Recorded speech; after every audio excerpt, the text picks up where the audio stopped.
Hello friends, and welcome back to my channel. Today I'm talking about 7 money moves you should make in your 20s. Now before I get into the video, just a reminder to please hit that like button and please consider subscribing to my channel to make sure you don't miss out on any of the financial talks here on From Possibility to Actuality. Alright, let's get right into the video. So number 1 is to get on a budget. And I know, everyone probably expected this, but I have to get it out of the way first, and then we'll get on to other things. But it needs to be said because this is what is going to set you up well financially for the rest of your life and is going to have a day-to-day impact on your finances. Now, in our 20s, many of us are living on our own for the first time, which means we're left to our own devices and we have to figure out how to pay our bills, how to feed ourselves, how to get to where we're going, and how to pay for clothing for ourselves. So getting on a budget is a perfect way to do this. And of course, I'm going to go ahead and link some of my videos down below that may be helpful to you if you're budgeting for the first time or if you just want to hone in on your budgeting skills.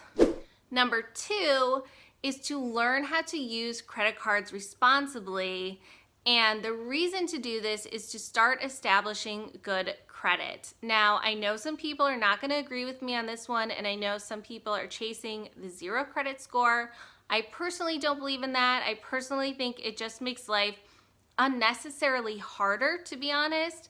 So I do believe in having a good credit score. So by responsibly using credit cards, what I mean is learning how to put purchases on your credit card, but pay them off in full every single month. If you cannot pay your credit card off in full every month, then it means you can't afford what you're purchasing. So maybe start out trying just a couple purchases here and there. Again, start establishing that credit.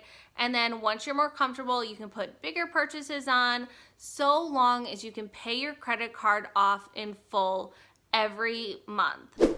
Number 3 is to get on a plan to pay off your student loans as soon as possible. And of course, this is if you have student loans. So many people in their 20s are coming out of college and unfortunately have student loans. So take it from me, don't just pay the minimum. Go ahead and get on a plan to pay off your student loans as soon as possible. It's going to feel so good once those student loans are a part of your past and you can just get on to bigger and better goals, not to mention freeing up all of that money every single month to use on other things.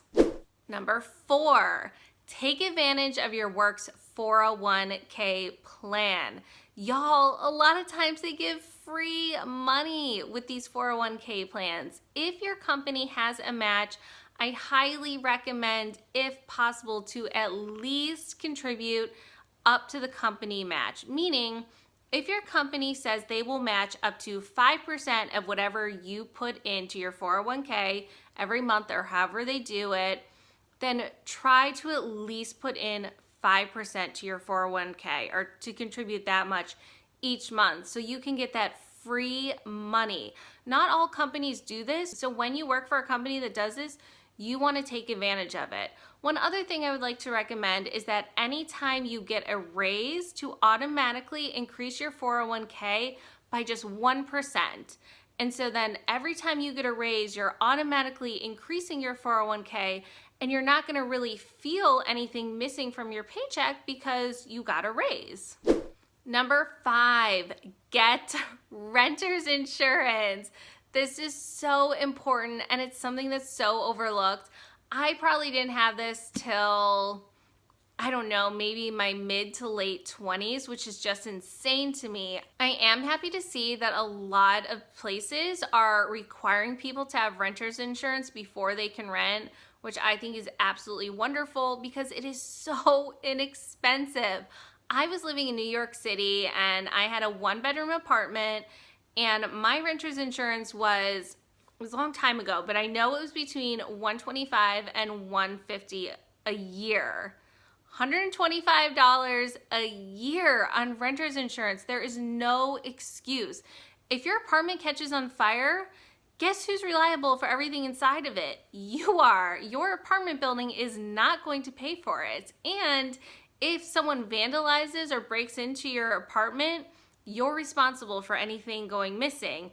And even if someone gets hurt on your property or in your apartment, you are the one on the hook for their medical bills. So it's so important to get on the habit, as long as you're a renter, to have renter's insurance. There's just no excuses not to have it.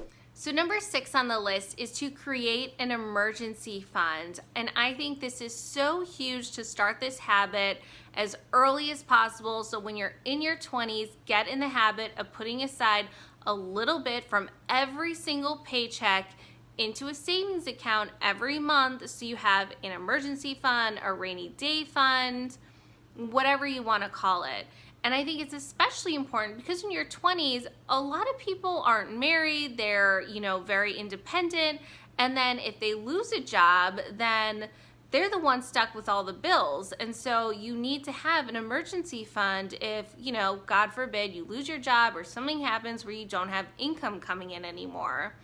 I personally like to have at least 1 month's worth of expenses in an emergency fund, but if you can, work your way up to 3 to 6 months worth of expenses. Now I realize this isn't going to happen overnight, but just work towards that emergency savings fund.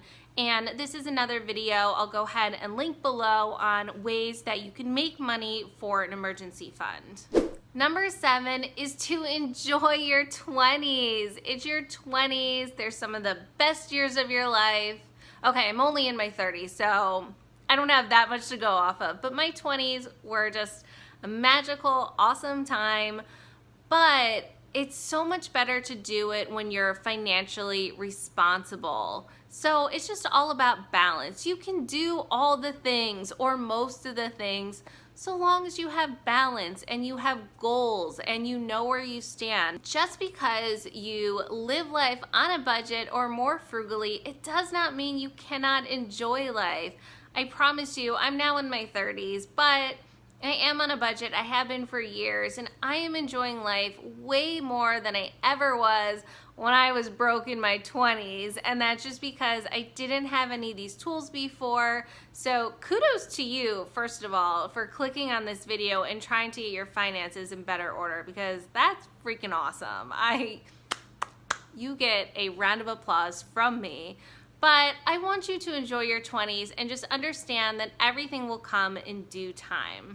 All right, that's it for today. Thank you so much for tuning in, and I can't wait to see you in the next one. Bye, friends.